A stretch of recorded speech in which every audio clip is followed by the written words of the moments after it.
Hey, good morning everybody. Alright, so we're back with our 383 engine assembly. Got the bottom end of it done the other day, so today we're going to try to work on the top end. We've got the cylinder heads here, as well as some rocker arm studs, which actually came with the heads. These are some heads we got from Summit. I'm actually pretty happy with them. I've used them on a couple of projects before. They are big valve heads. They've got, if I recall properly, 72 cc chambers, which for our application is going to be good. And the intake runners are pretty good size as well. Don't hold me to this, but I want to say they're around 170, something like that, which is pretty decent. They're actually comparable to the old Camelback heads, which everybody wanted back in the day. So they're a good head, and they're pretty good price. I think they're like $700 for two, which, you know, by the time you take a set of heads in and get them opened up for the larger valves and everything done to them, new guides and all that stuff, probably going to spend close to that anyways. So anyways, that's my thought on that. And we've got our head bolts here, got our timing chain, which also comes with the little offset bushings, so when if you degree the cam, which we're going to do on this one, if you do it, these will come in helpful, as well as it's got all the little different keyway adjustments here. So pretty much no matter what you need to do between that and that, you'll be able to do it. And we've got a set of head gaskets here. We've got the rocker arms we're going to put on it. And we've also got our camshaft and our lifters. So let's go ahead and get started. Alright, so there's the camshaft that we're going to put in. It is a Lunati grind. It's just a regular hydraulic. We're not going with anything crazy, no roller hydraulics or anything like that. Most manufacturers, probably all manufacturers now that I say that, are going to include some type of assembly lube, which definitely use it and use the whole darn thing. Make sure you coat all these journals well. But even more so, you want to coat these guys right here, these lobes, and you want to get the bottom of the lifter, if I can get one out of here. You want to get the bottom of the lifter as well. Gob it on there, do it really, really good. Like I said, don't want any leftover. You want to make sure you use it all up. So I'm going to go ahead and do that, and then I'll slide the camshaft in, and I'll come back with you in just a bit. Hey, just a quick thought here. For what it's worth, when I put the camshaft in, I will generally grease up the back two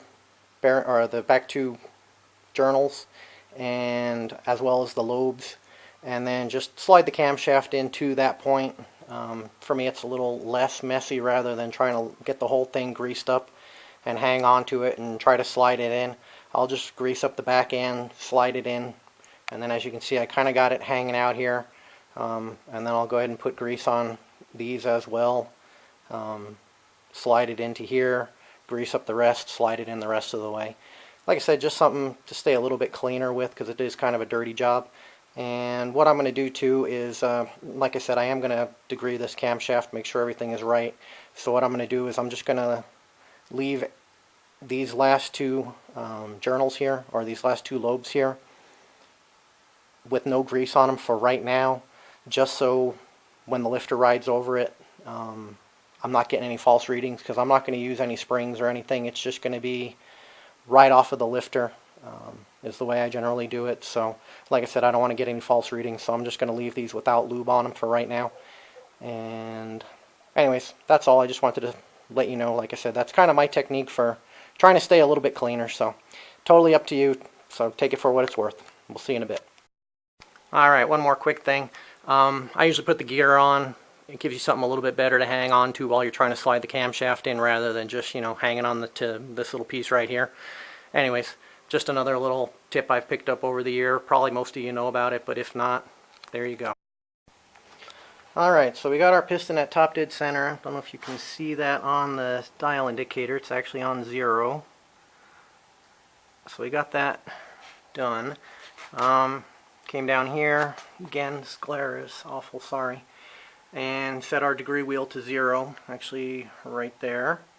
What you want to do is, once you get top dead center on your piston and you get this set up to 0, You do not want to move this degree wheel. There's a nut here, a knurled nut that you can loosen up and you can move the degree wheel, which that's the purpose of being able to move it, is once you get it set with the dial indicator, you put it to 0 here and then you lock it down. But at that point, once it's locked down, you do not want to move it anymore. Got a little funky homemade indicator there, but it works. But anyways, like I said, once you get it top dead center, you want to lock this thing down on 0 and make sure you don't move it. And then again, another thing also, I always try to go straight on and make sure that the indicator is pointing to 0 straight on, because I mean, if you look at it from this angle, it can be off a couple degrees. You look at it this angle, it's a couple degrees that way. So I always try to set it up that way. I make sure I'm directly in front of the crankshaft snout and that it's lined up with 0. That way there's no variation of, well, I'm looking at it a little bit this way, a little bit that way.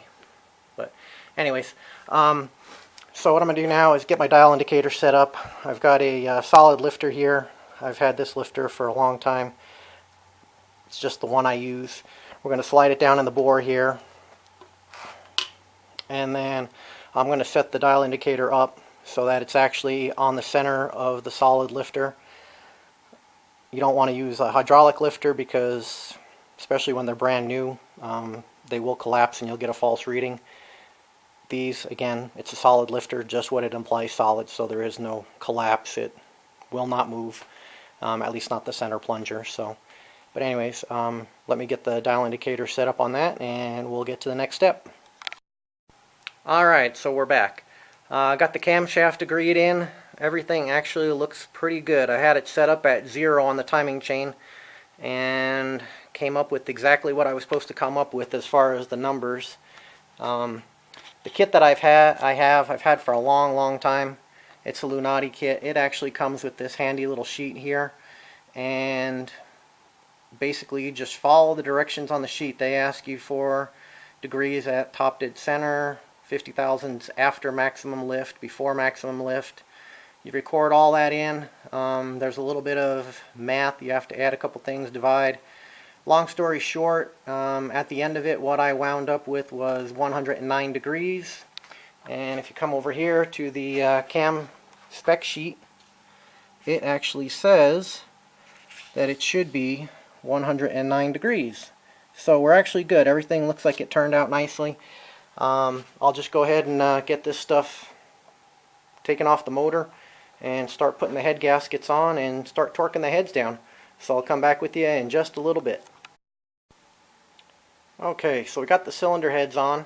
I went ahead and torqued them 25 foot-pounds, waited 5-10 minutes or so. Went up to 45 foot-pounds, again waited about 5-10 minutes, and then went to 65 foot-pounds and torqued them a third time. As you can see, I've got the rocker arm studs on this side in. Haven't got over to this side yet. I'm going to start working on those now. And then, as you can see, there's no lifters in there. I'm going to lube up those lifters with that assembly grease that I had showed you, and get the lifters in. Got a few push rods there. Got to get a couple more push rods out and put those in. Start getting the rocker arms on. But it's getting there, so we'll come back with you in just a little bit and show you some more progress. Alright, so we're back. As you can see, we got the rocker arms on, got the push rods in, as well as the lifters, obviously. So looks like that's pretty much going to take care of it. Still got to do the valve adjustment, which I will do at a later date, probably when I put the valve or the oil pan on, as well as the timing cover, valve covers, all that good stuff, all the tin work. I'll go ahead and do the valve adjustment at that time. So basically, looks like we're pretty much done with our 383 engine assembly. Thank you guys for watching. We'll see you in the next video.